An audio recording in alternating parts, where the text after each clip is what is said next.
ราบสวัสดีท่านผู้ชมทุกท่านด้วยนะครับ วันนี้อยู่กับผมรีแลกนะครับ วันนี้ผมจะมาเล่นเกม Speed Drifter กันนะครับ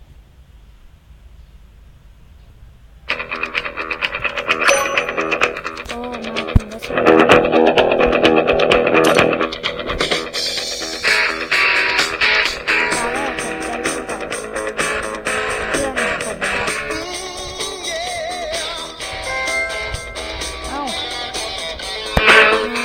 ดีมันเตะ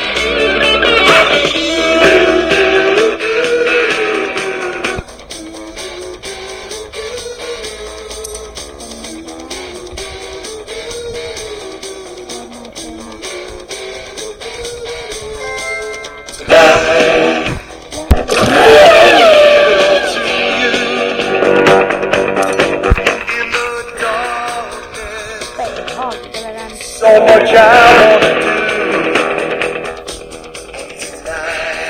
wanna do I wanna lay at your feet Girl I was made for you Girl you were made for me I was made for loving you baby You were made for loving me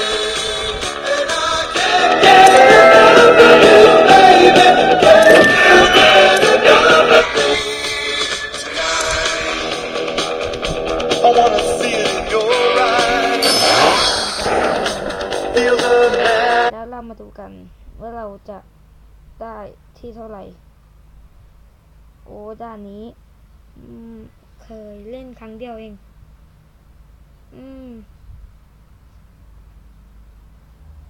รอเข้าเกมนะครับ